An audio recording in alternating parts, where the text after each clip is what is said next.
Сатағамызға сыйлап жатқан қара тұлпарды сыйласақ, енді біздің генерал ағаларымыз, Қазақстан Республикасының туын желбіреткен генерал ағаларымызға кезекті береміз.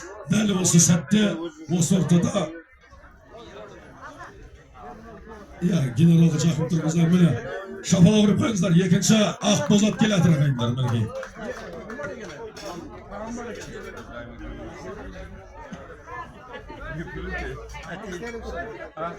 Ардақтайы ағайын қадірменді қауым. Бүгін үлкен сөзбен айту жеткізу қиын. Қуанышты күн. Себебі өзбек халқының уақытымен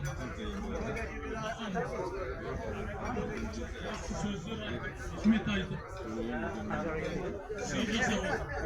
Ең мәселе емес, халықтың атынан, осындай ұлы халықтың атынан маған жақсы сөздер айтып, ұзақ уақыт ғұмыр деп, сондай сый жасап отырған. Бұл шексіз көп рахмет. Оған бұны сөзбенен бағалап жеткізу мүмкін емес. Ұлы халықтың атынан осындай сый жасағаны, сый алғаны, бұл сөзбен жеткізу мүмкін емес. Үлкен рахмет, ол жалғыз мен емес, халыққа жасаған рахмет. Қазақстан халқына, ол қазақ бар, басқа бар, ұлттар бар, бәрі Қазақстан халқына жасаған өзбек халқының сыйы деп білеміз. Бұл екі елдің арасындағы достық, ағайыншылық, туыстықтың бірден бір белгісі.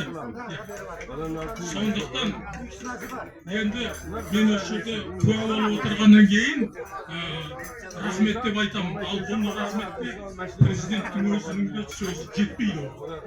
Себебі халықтың арасындағы достық, екі елдің арасындағы достық, баяғы атам заманнан келе жатқан достық. Бүгін міне сол жарыққа шығарып, өзбек халқының азаматтары айтып отыр. Мен кіммін? Сол жалғыз рахмет айтамын. Мен кішкентай халықтың баласымын. Жаңа айттым, Қазақстанның президенті де бұндай жарлыққа рахмет деп барлығын айта алмайды. Сіздерге шексіз көп өзбек халқы жасай берсін, абыройы арта берсін дүниесінде. Қазақстан, өзбек, Түркістан, өзбек, Қазақстан достығы мәңгілік болсын. Күннен күнге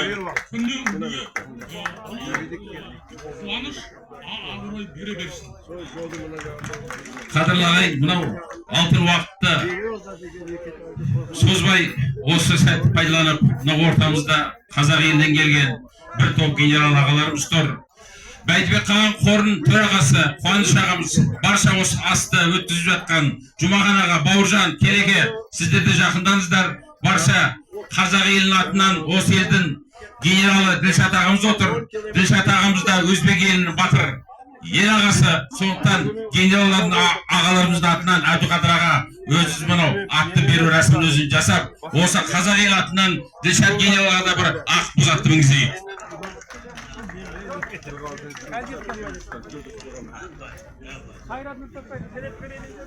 Мынау екі елдің достығы тек қана ат беріп, ат мінгізуде емес.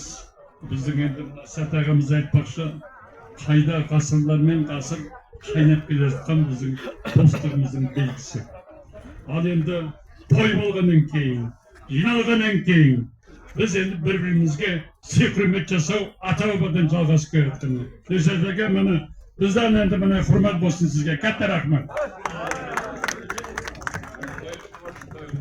Ат құтты болсын жолдас генералдар. Шапанымыз бар еді, шапан қайда? Шапан. Ділшат ағамыз иығына шапатын қайда? Данияр, Нүркен. Құда қаласа, атыңыз құтты болсын, деніңіз сау болсын. Бір естелік өтпе салып олайық. Екі атты ортағылық дейді, әрине жанына тұрып. Ал құтты болсын, Ділшат ағамызға да аты құтты болсын, Сәт атамыздың аты құтты болсын. Бұл қасына жақындап тұрып суретке сұраңыздар, кәнекей.